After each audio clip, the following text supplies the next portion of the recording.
नमस्कार, आप देख रहे हैं द बिहार टॉप। मैं हूं आदेशपुरी। बात करेंगे हम जनसुराज की, बात करेंगे चिराग पासवान की, बात करेंगे इन दोनों दलों के बीच होती हुई करीबियों को लेकर। इसके साथ साथ बात करेंगे बिहार में नए समीकरण जो कि 2025 विधानसभा चुनाव से पहले बनाने के लिए जो युवा नेता हैं वो पूरी तरह से लगे हुए हैं। सबसे पहले आपको हम बता दें कि चिराग पासवान, आप देख रहे होंगे कि लगभग 15-20 दिनों से जो है चिराग पासवान को लेकर तरह तरह की खबरें चल रही हैं कि उनका एनडीए से मोह भंग हो रहा है। चिराग जो हैं वो एक नई रणनीति पर काम कर रहे हैं।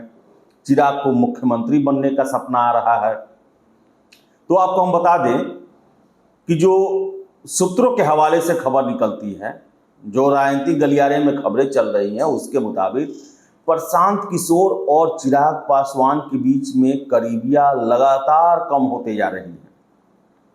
लगातार दोनों नेताओं के बीच में बातचीत हो रहे हैं और प्रशांत किशोर ने चिराग पासवान को बिहार का अगला मुख्यमंत्री होने का सपना दिखाया है और इस सपने को पूरा करने का भी दावा कर रहे हैं।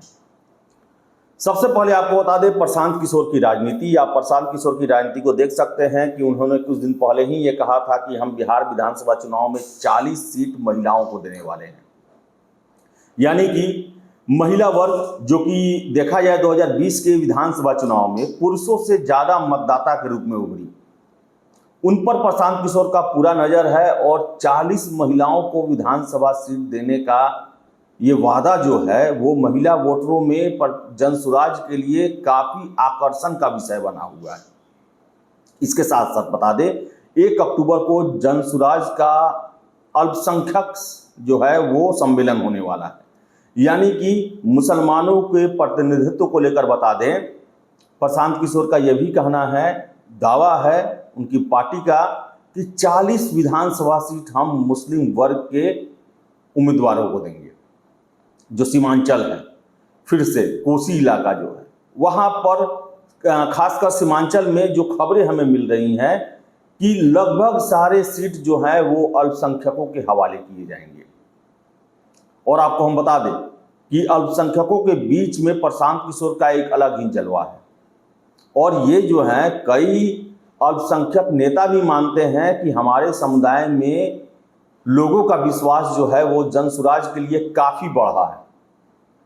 इसके साथ साथ बता दें प्रशांत किशोर की अगर राजनीति को आप देखेंगे तो महिला फॉरवर्ड, ब्राह्मण वोट, क्योंकि खुद वो ब्राह्मण हैं, और फिर से बता दें कि दलित, यानी कि महिला, दलित, मुसलमान, इन 4 पर उनका फोकस ज्यादा है।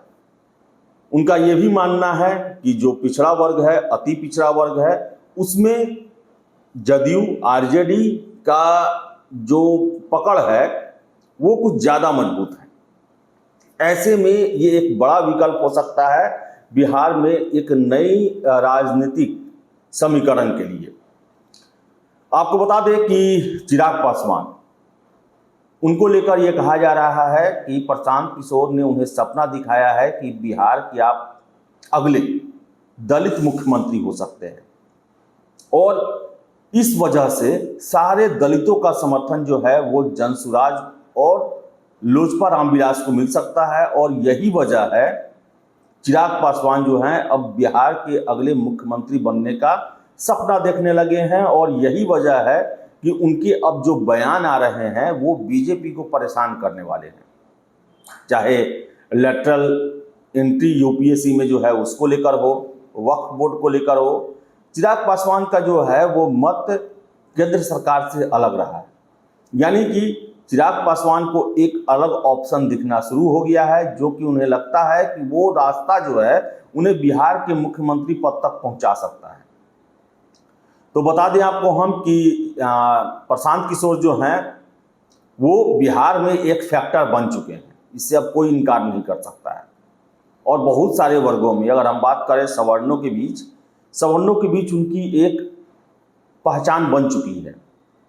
अब वोटर जो हैं उनकी तरफ ध्यान देने लगे हैं और यही चीज महिलाओं के साथ, अल्पसंख्यकों के साथ और अगर चिराग पासवान को मनाकर ला लेते हैं अपने साथ वो, तो एक बहुत बड़ा समीकरण बिहार में बन जाएगा जो कि वर्तमान समीकरण को पलट सकता है।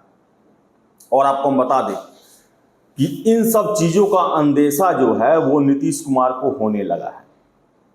नीतीश कुमार आप देख रहे होंगे लगातार बिहार में विकास कार्यों को लेकर घूम रहे हैं और जो खबरें निकल के आ रही है उसके मुताबिक जल्द से जल्द वो चुनाव कराना चाहते हैं। उनका यही उद्देश्य है कि बिहार में एक नया समीकरण बने और लोगों के बीच में वो अपनी पैठ बनाए, उससे पहले चुनाव करा लिए जाए। क्योंकि नीतीश कुमार को ये पता है कि जो भी नया समीकरण बन रहा है उसका उद्देश्य है बिहार के मुख्यमंत्री को बदलना, और ऐसे में सबसे ज्यादा जो नुकसान होगा वो नीतीश कुमार को ही होगा, क्योंकि उनका मुख्यमंत्री का पद चला जाएगा। और यही वजह है कि वो लगातार बीजेपी पर दबाव बनाए हुए हैं कि बिहार में जल्द से जल्द चुनाव कराए जाएं। और ये भी हो सकता है कि बिहार में इस साल ही चुनाव करा लिए जाएं। अगर बीजेपी नीतीश कुमार के प्रेशर में आ गई तो चुनाव से कोई भी इनकार नहीं कर सकता है।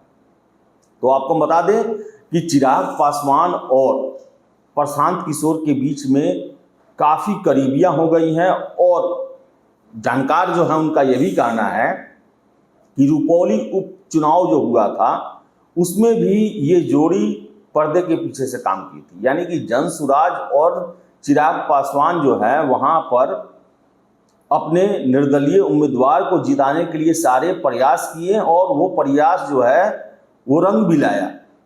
और इसी के बाद दोनों के बीच में जो है एक नए समीकरण को लेकर आस जगी है, और इसके लिए प्रयास जो हैं वो जारी कर दिए गए हैं। तो बता दें आपको हम कि अगर कुछ दिनों में ये पता चले कि चिराग पासवान बीजेपी या फिर एनडीए से अलग होते हैं तो ये कोई आश्चर्य की बात नहीं होगी।